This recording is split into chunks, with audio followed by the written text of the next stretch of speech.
has some cracking and bowing in it with a Rhino carbon fiber wall repair kit. We look in our kit here, we open it up, we have everything we need except for the tools to install the product. Rubber gloves, we have our 2-part epoxy. So I like to go ahead and take everything out of the kit, set it here on the floor. We have our carbon fiber repaired. We have 3 of those in every kit. So every kit comes with everything you need to do, 3 full repairs. You have your brackets, hardware with the brackets, and you have your instructions. Instructions are nice and easy to read, and I highly suggest you look through the instructions completely before starting the project. Because you have to remove all the paint off the wall, and you want to make sure you're locating these properly. What I like to do is use your mortar joints here. You have one here and one here, and use that as a guideline to keep it nice and straight. So we've located our first strap here. We've grinded the wall. We've used a Bosch dustless grinder with a Bosch air sweep system, and we've grinded everything off the wall. We've removed the paint and got it ready to install. Make sure we have the proper safety equipment, so we want to put our safety glasses on here. We want to check the wall for any caulking. As walls start to bow, sometimes people repair them as they paint them with a little bit of caulking because it's a small crack. It's very important that we take that out. If we don't take that out, it allows the wall to move backwards. It'll never come any further, but it will go backwards. With these cracks that we have are small enough that we don't need to do any mortar repair, but if they're much bigger than this, we'd actually want to take that mortar joint out with a dustless tuck pointer. You can rent all these from Home Depot or Lowe's. And then what we're going to do is before we put our carbon fiber up, we'll apply a little extra epoxy here because we have really small cracks to make sure those cracks are filled and they're not going to move backwards. First, start with our top bracket.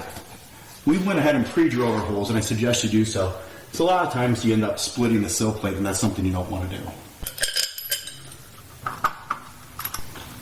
So now that we have our bracket attached, we've got our carbon fiber hanging here, we've got it ready to start putting our epoxy on. Remember, we want to fill our cracks first, make sure that we got a little extra epoxy in those.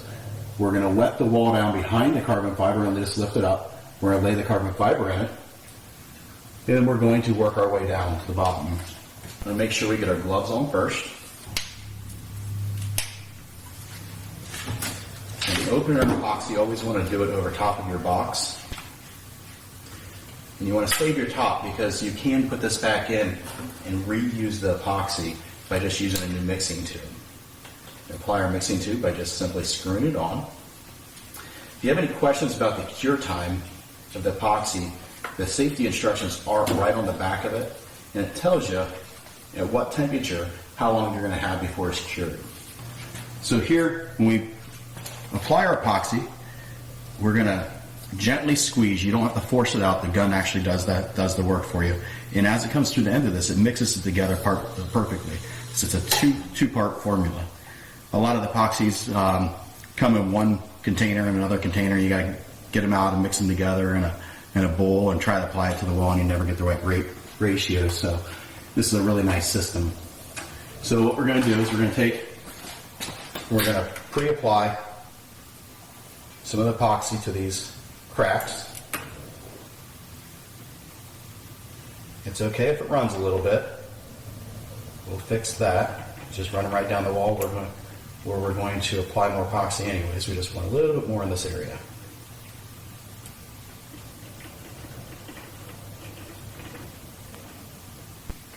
So now that we have that done, we're going to come down the wall in a back and forth motion right over top of the block and underneath the carbon fiber where it's going to be placed. It's going to naturally run down the wall, so you don't necessarily have to put too much on. Typically, you're going to get, for one tube of epoxy, you're going to get about 12 foot of carbon fiber. So in this case, 2/3 of a tube will take care of the whole strap.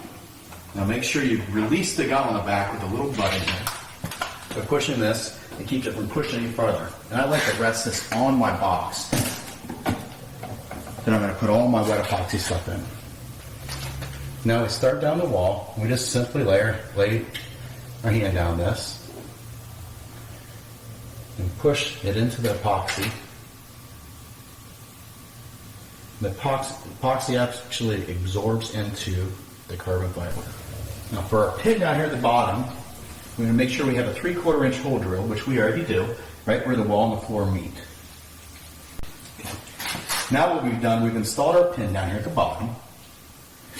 And as we go back over top of this, in the top part of it with epoxy, we'll fill that hole up with epoxy. We're going to start up top and make sure we get plenty of epoxy up here around our bracket, underneath of our lap piece,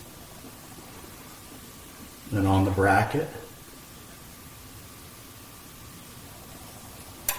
You notice I'm only getting one hand into the epoxy so I can use the other hand on the gun. I'm going to get this all nice and wet with epoxy. Then I'm going to come back and run my hands over and get it smoothed out the way I want it. If for some reason you miss a spot with epoxy, you can do it after the fact. Or if you have a piece that you cut too short or two scrap pieces, you're able to overlap them just by making sure they overlap by 3 inches. It's the same strength as a full piece. Kind of make sure that I got a nice good coverage here. Got plenty of epoxy on it. Epoxy is clear, so if you get it on anything, at least will not make a mark, but it definitely will be hard. You can see we've just about completely completed our carbon fiber repair here. And the wall is now stronger than if you had a steel beam against it. When a concrete wall first breaks, it breaks at 550 psi. This takes it to over 50,000 psi that it takes to break it. At that point, it literally would rip the wall in half.